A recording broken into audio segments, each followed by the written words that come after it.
Assalamualaikum warahmatullahi wabarakatuh.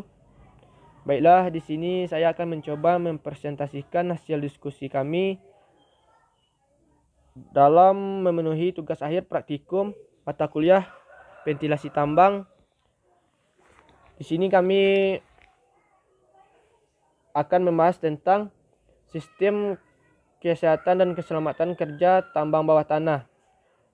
Sebelumnya, perkenalkan, nama saya Joko Handayani dengan NIM 17137010 dan teman saya William Putra Simbolon dengan NIM 17137024. Langsung saja, yaitu pertama, pengertian K3. Di sini K3 menurut filosofi.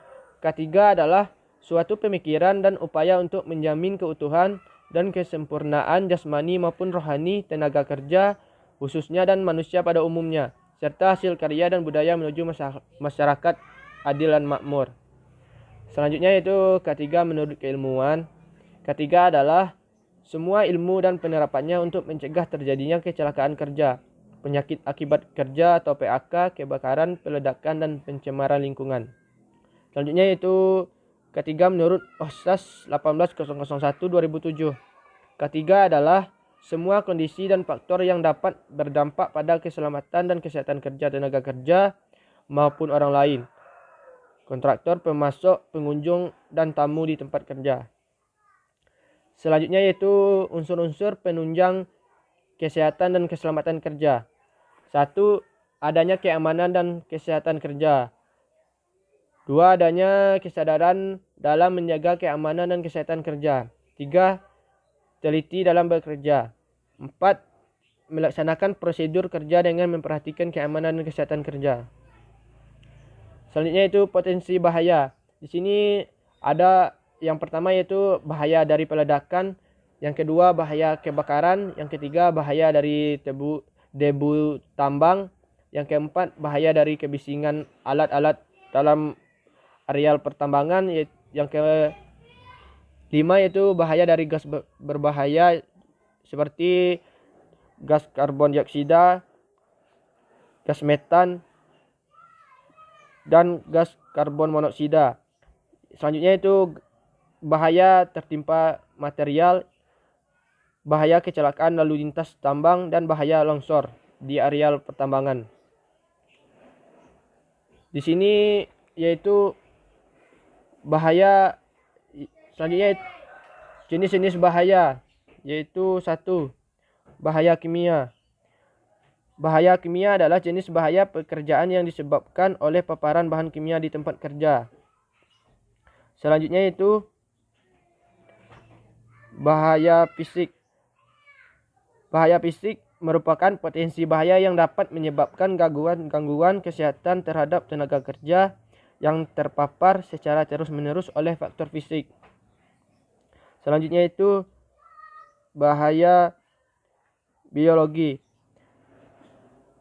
Bahaya biologi atau bahaya hayati adalah bahaya yang dapat merujuk pada organisme maupun bahan-bahan yang berasal dari organisme yang dapat membahayakan kesehatan manusia atau pekerja. Selanjutnya yaitu bahaya ergonomi. Bahaya ergonomi di sini yaitu bahaya yang meliputi cara kerja, posisi kerja, dan postur tubuh yang tidak sesuai saat melakukan pekerjaan. Selanjutnya yaitu bahaya mekanis. Bahaya mekanis adalah bahaya yang disebabkan oleh mesin atau alat kerja mekanik seperti tersayat, terjatuh, tertindih, dan terpeleset di lokasi kerja. Selanjutnya yaitu bahaya lingkungan sekitar. Bahaya yang disebabkan oleh lingkungan di areal pertambangan. Selanjutnya itu bahaya psikososial.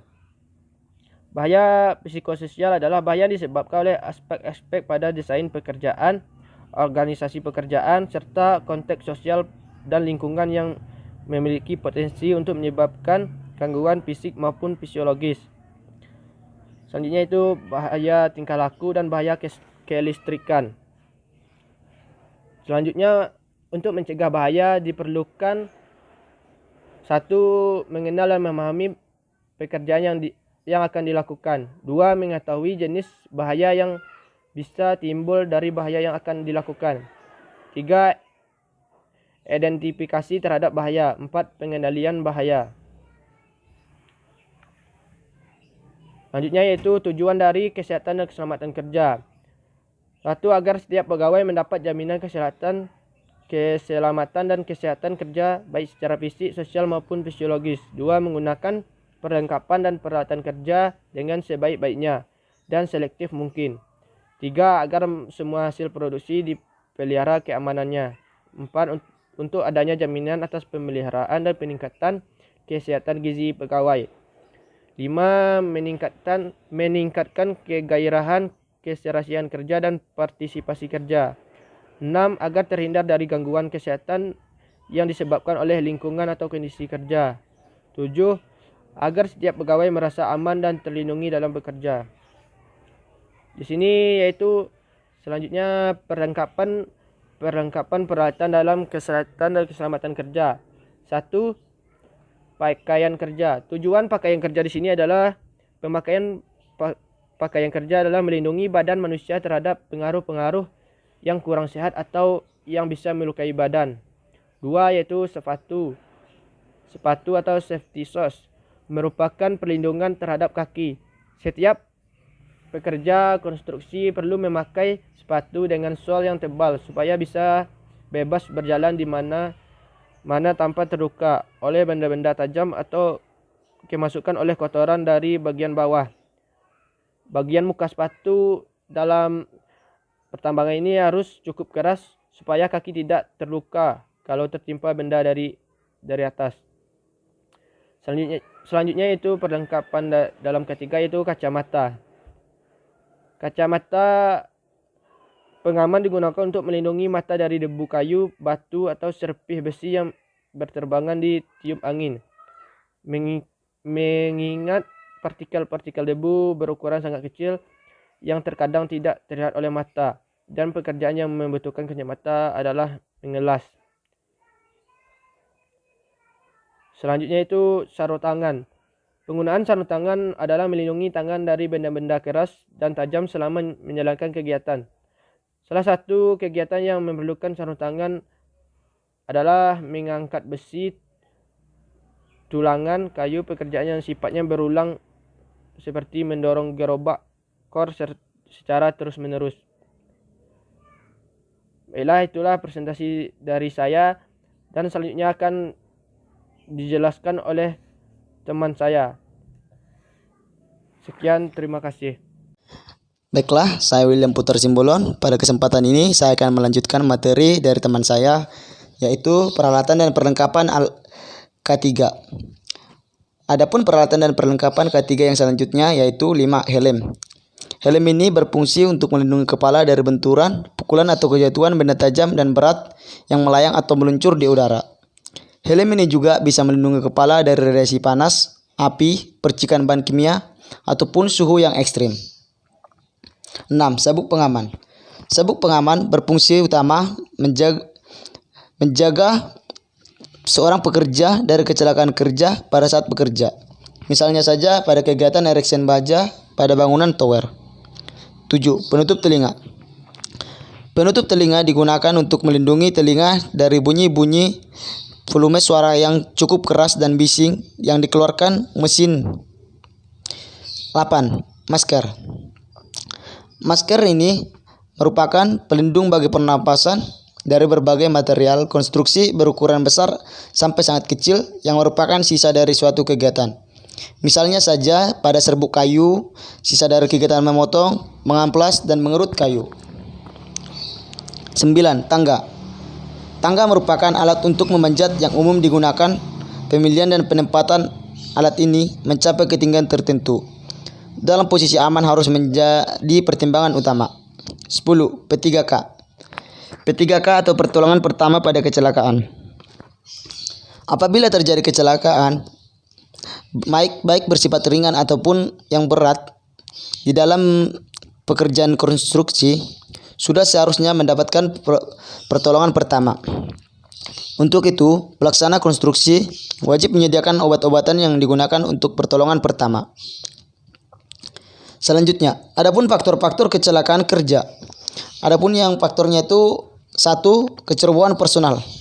Kecerobohan personal ini merupakan kecerobohan kita di dalam bekerja, seperti kita mengantuk, tidak memakai peralatan perlengkapan K3, dan tidak konsentrasi. 2. Lingkungan fisik. Lingkungan fisik ini yang berkaitan dengan bagaimana keadaan lingkungan fisik kita di dalam tempat kerja. 3. Kecenderungan terjadinya kecelakaan. 4. Kehidupan kerja yang berkualitas rendah. Kehidupan kerja yang berkualitas rendah ini yaitu fasilitas K3 yang di tempat kerja kita kurang. Adapun kasus-kasus keselamatan dan kesehatan karyawan. 1. Bahaya asbes dalam kesehatan. 2. Penyakit infeksi atau kasus SARS. 3. Alkoholisme dan penyalahgunaan zat kimia. 4. Stres, burnout atau kelelahan mental dan depresi. 5. Masalah kesehatan yang berkaitan dengan komputer. 6. Merokok di tempat kerja. 7. Kekerasan di tempat kerja. Adapun undang-undang yang mencakup tentang K3 yaitu 1.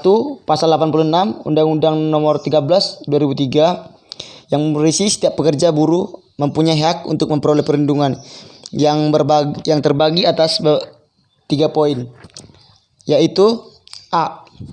Perlindungan atas keselamatan dan kesehatan kerja. B. Perlindungan moral dan kesusilaan. C. Perlindungan perlakuan yang sesuai dengan harkat dan martabat manusia serta nilai-nilai agama. 2. Pasal 87 Undang-Undang Nomor 13 2003 yang berisi A. Setiap perusahaan wajib menerapkan sistem manajemen K3 yang terintegritas dan sistem manajemen perusahaan. B. Ketentuan mengenai penerapan sistem manajemen K3 sebagaimana dimaksud dalam ayat 1 diatur dengan peraturan pemerintah. Adapun kerugian akibat dari kecelakaan kerja itu 1. Nilai kerugian langsung.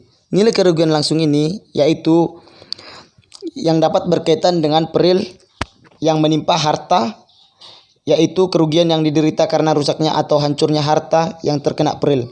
Misalnya gedung terbakar berupa nilai gedung tersebut yang besarnya sama dengan nilai uang. 2. Nilai kerugian tak langsung. Nilai kerugian tidak langsung ini yaitu suatu perusahaan tertimpa peril, maka selama dilakukan perbaikan terhadap perusahaan yang terjadi, biasanya sebagian atau seluruh kegiatan perusahaan terhenti. Tetapi perusahaan tetap membayar gaji karyawan, membayar pajak, membayar bunga pinjaman, listrik, dan lain-lain. Jumlahnya relatif sama dengan volume sebelumnya. Peril tanpa memandang volume operasi perusahaan. Di samping itu, perusahaan juga akan kehilangan kemungkinan untuk mendapatkan keuntungan dari penjualan barang yang terkena peril. Sekian presentasi kami, terima kasih.